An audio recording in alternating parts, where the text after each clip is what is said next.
So I shall briefly discuss the different external symptoms, side effects due to the antipsychotics. So first one is Parkinsonism, and it appears between 1 to 4 weeks of therapy, persists unless dose is reduced. So manifestation is same like the idiopathic Parkinsonism. That means it can cause rigidity, tremor, bradykinesia, musculosis, gait instability, and you should remember that levodopa or dopamine agonist should not be used in treatment of the drug-induced Parkinsonism. We should use it anticholinergic agents with some central action, because all the dopamine receptors have been occupied by the antipsychotics, and levodopa or dopamine agonist, if we can give, that need to be given in very high dose, which will actually decrease the effect of the all antipsychotic drugs. So if we want to continue the antipsychotic effect, then we have to treat Parkinsonism or drug-induced Parkinsonism in such a way that dopaminergic activity remains low, but Parkinson's activity remains balanced. That means in striatum there is an imbalance between dopamine and acetylcholine. If dopamine is reduced, then if we can decrease the acetylcholine level also in the striatum, then the balance can be regained and Parkinsonism can be stopped. So that's why anticholinergic effect, which will decrease the acetylcholine activity in the basal ganglia, is utilized to treat the drug-induced Parkinsonism, and drugs used are benztropine, trihexyphenidyl, and benzhexol. So benztropine, benzhexol, and trihexyphenidyl, these drugs are used as centrally acting anticholinergic to treat drug-induced Parkinsonism. So, but though quite effective, the routine combination of anticholinergic from the start of therapy in all cases is not justified, because they tend to worsen the memory and impair intellect. Acute muscular dystonia, next effect, there is bizarre muscle spasm, mostly involving the lingulofacial muscle. There can be torticollis, locked jaw, tongue thrusting, etc. It occurs within a few hours of a single dose, or maximum within the first week of the therapy. It is more common in children below 10 years of age, and once again we can use some central anticholinergics, or we can use promethazine or hydroxyzine IM to treat this acute muscular dystonia. Next is akathisia. This is restlessness and apparent agitation manifested as a compelling desire to move about, but without anxiety. So restlessness, patient is continuously moving about but is not anxious, and it is seen in some patients about 1 to 8 weeks after therapy, and incidence is quite high, 20%. Mechanism is not understood, and no specific antidote is available, but central anticholinergic can be tried, but drug of choice here is benzodiazepine like clonazepam or diazepam. Next is malignant neuroleptic syndrome. It occurs rarely with the high dose of potent agents, and patient develops marked rigidity, tremor, hyperthermia, BP fluctuation, and heart rate fluctuation. Myoglobin may be present in the blood, and it lasts 5 to 10 days after drug withdrawal, and may be fatal also. So neuroleptic must be stopped promptly, and IV dantrolene is the drug of choice. Bromocriptine in large dose has been found useful. So here symptoms are same like the malignant hyperthermia, but reason is different. Rigidity, immobility, tremor, hyperthermia is the manifestation, and it is present, it may occur within weeks of the therapy and persist for days even after discontinuation of the drug. Okay. So atypical antipsychotics, clozapine, olanzapine, risperidone, associated with atypical neuroleptic syndrome, characterized by the fever, delirium, and without muscle rigidity. So muscle rigidity is present with the malignant neuroleptic syndrome due to typical antipsychotics, but with atypical antipsychotics, muscle rigidity is absent. Next is tardive dyskinesia. It occurs late in the therapy, sometimes even after withdrawal of the neuroleptic. It manifests as purposeless involuntary facial and limb movements like constant chewing, puffing of the cheeks, lip licking, and pouting, etc. It is more common in the elderly women, and its manifestation of progressive neuronal degeneration along with supersensitive dopamine. So as dopamine blockade is used for a long time, so there is supersensitivity of some dopamine receptor, and when therapy is discontinued, this supersensitivity dopamine receptor actually is responsible for this abnormal movement, which is purposeless involuntary facial and limb movement. This is called tardive dyskinesia. It is very tardive, means very slow. So dyskinesia tardive. This reaction is uncommon with the clozapine or quetiapine or the atypical antipsychotics, and dyskinesia may subside within months or later years after withdrawal of therapy, or maybe lifelong. And there is no satisfactory solution to this problem. Two newer drugs have been tried or and approved by the US FDA for symptomatic treatment of the childhood dyskinesia. One is deutetrabenazine and one is valbenazine. So deutetrabenazine and valbenazine, they are actually vesicular monoamine transporter 2 inhibitors. They can be used in treatment of the tardive dyskinesia. And after that, we shall discuss the autonomic effects. It can cause urinary retention, dry mouth, mydriasis as atropine-like adverse effects. Alpha blockade can cause hypotension and impaired ejaculation. Often there is retrograde ejaculation due to this typical antipsychotics, and this can be managed by switching to drugs with less marked adrenoceptor blocking action. Deposits in the anterior portion of the eye, that is the cornea and lens, is a common complication of the chlorpromazine therapy, and that may accentuate the normal process of aging. Thyroidazine can cause retinal deposits and cause browning of the vision. And metabolic effects, weight gain is very common, especially with the clozapine and olanzapine, and require monitoring of the food intake, especially carbohydrates. And hyperglycemia may develop due to this weight gain. Hyperprolactinemia in women due to dopamine receptor blockade activity, mainly seen with the typical antipsychotics. So galactorrhea can happen. Infertility in men, there is loss of libido, impotence, and infertility. And there are some toxic allergic reactions like agranulocytosis, cholestatic jaundice, skin eruptions with high potency antipsychotic drugs. So remember the common adverse effects. Apart from extrapineal effect, there are some endocrine effects like galactorrhea, prolactinemia, and hyperprolactinemia. There are just some autonomic effects like dry mouth, urinary retention, retrograde ejaculation, hypotension, and weight gain due to typical antipsychotics, pigmentation of the skin, corneal and lenticular opacity, retinal degeneration, mostly with the thyroidazine, and hypersensitive reaction like cholestatic jaundice, skin rash, agranulocytosis, more common in the clozapine actually. Myocarditis, few cases have been occurred with the clozapine. So once again, neuroleptin syndrome, it occurs with the patients who are extremely sensitive to the extravenous effects of antipsychotics. Initial symptom is marked muscle rigidity, and the stress leukocytes, there is leukocytosis and high fever.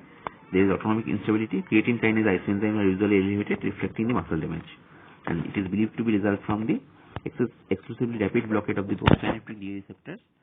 A severe form of extravenous syndrome follows early in the course. Vigorous treatment of the extravenous syndrome with antiparkinsonian drug is worthwhile. Dantrolene, bromocriptine is tried, and also we have to give some cooling effect. We have to cool the patient. Next,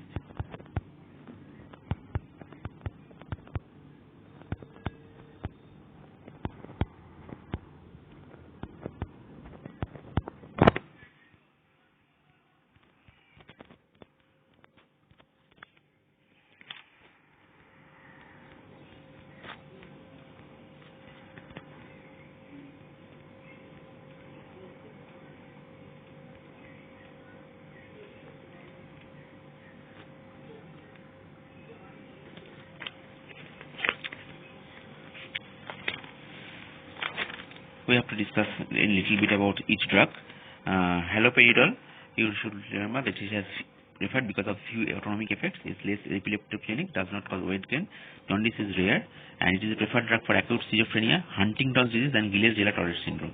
So Gilles-Diaz-Tourette syndrome is a specific disorder which is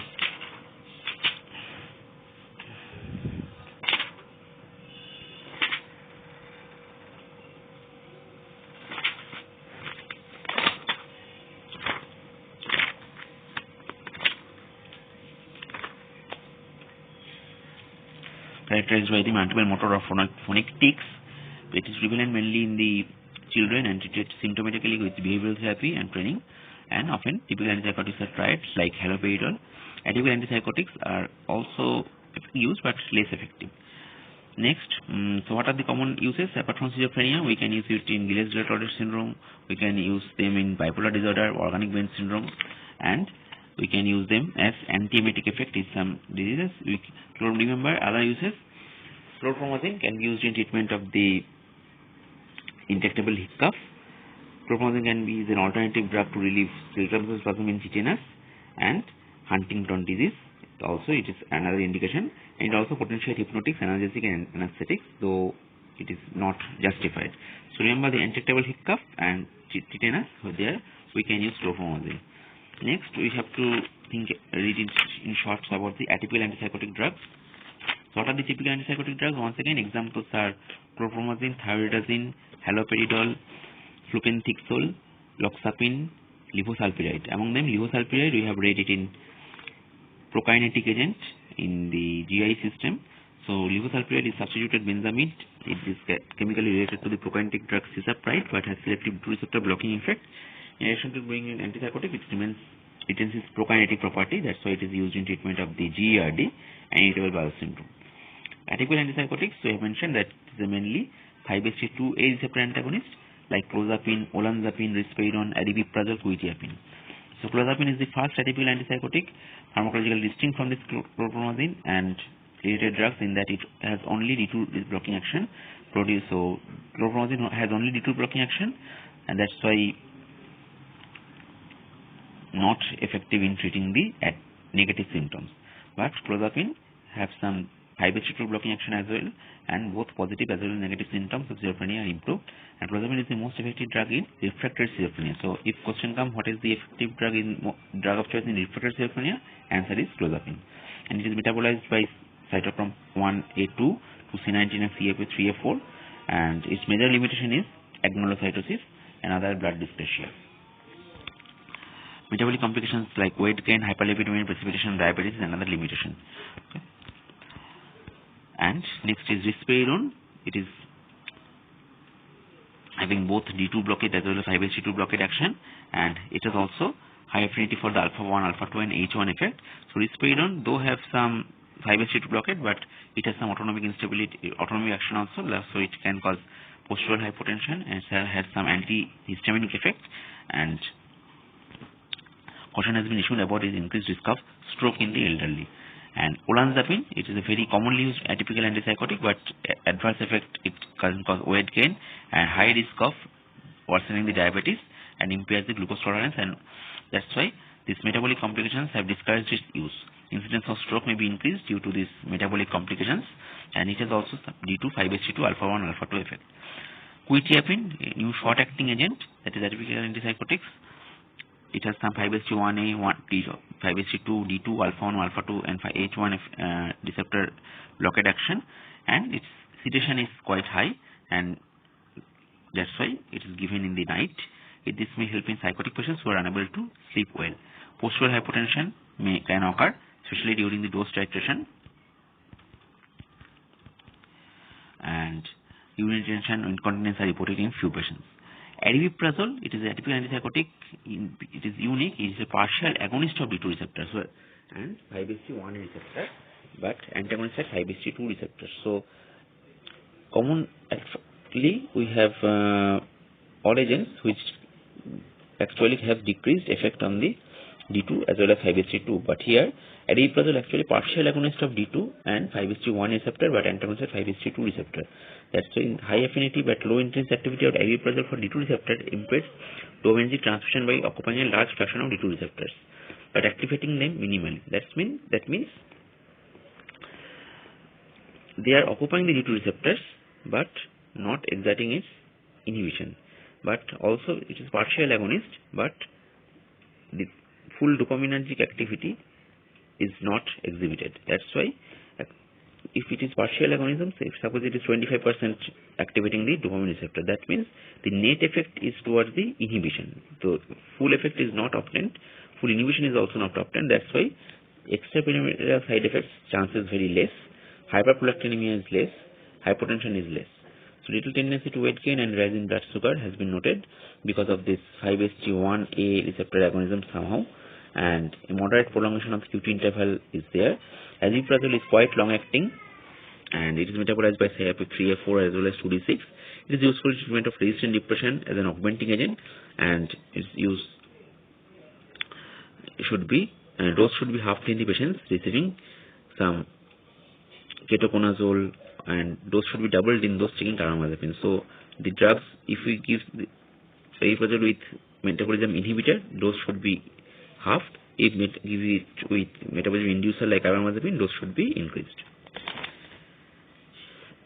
So this much is about the typical and atypical antipsychotics. So remember the basic mechanism of action: D2 receptor blockade as well as 5-HT2 receptor blockade. D2 receptor blockade is for the typical antipsychotics. 5-HT2 receptor blockade is for the atypical antipsychotics. Among them, aripiprazole D2 partial agonist and 5-HT2 antagonist, it is preferred. And typical antipsychotics treat the positive symptoms only but have some extrarenal adverse effects. For extrarenal adverse effect, remember drug-induced Parkinsonism, which can be treated with the centrally acting anticholinergic, akathisia, which can be treated with the benzodiazepine, acute muscle dystonia, which can be treated with this anticholinergic, neural palliative syndrome, treated with the dantrolene, and tardive dyskinesia. There is no effective treatment, and it can happen even after discontinuation of the therapy. And atypical antipsychotics, on the other hand, they cause metabolic abnormality like weight gain, precipitation of the diabetes mellitus, and hyperlipidemia. And mostly this is responsible for is due to weight gain. Why there is weight gain? Due to this 5-HT2C receptor subtype, which is present in the satiety center. As it is blocked, so satiety center is blocked means patient tends to eat more. So olanzapine, clozapine, as they block the 5-HT2C receptor also present in the satiety center, so that's why they can cause weight gain, and this weight gain is actually responsible for the precipitation of the hyperlipidemia or worsening of the glycemic status in the diabetes. And typical antipsychotics also tend to cause hyperprolactinemia and galactoria, and there are some other use of the typical antipsychotics like intractable hiccup. It can and treatment of the tetanus. Okay, so this much is for the antipsychotics. So my next few questions. Number 5.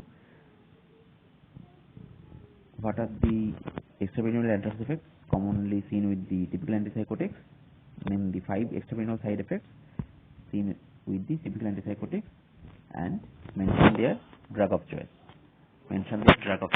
Tardive dyskinesia, there is no effective treatment. You need not mention that. Okay.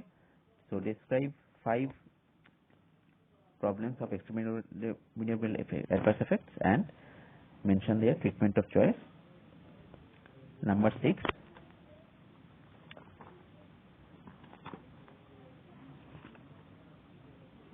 What is the specific adverse effect of the clozapine? Number 6. What is the specific adverse effect of clozapine? Number 7. What is the drug of choice for refractory schizophrenia?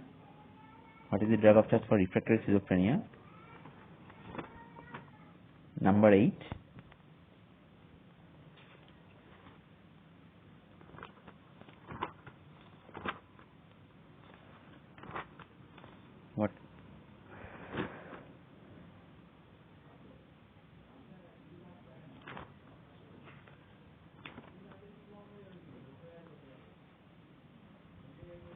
Which drug causes retinal degeneration?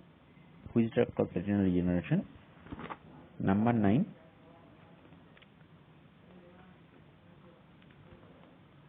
What is the major adverse effect of the atypical antipsychotics?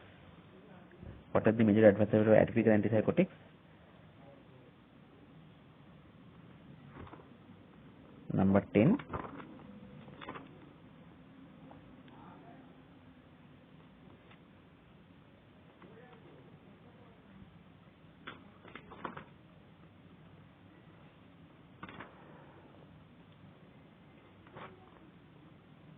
What is the treatment of choice for intractable hiccup? Number 10. What is the drug of choice for intractable hiccup? Answer them.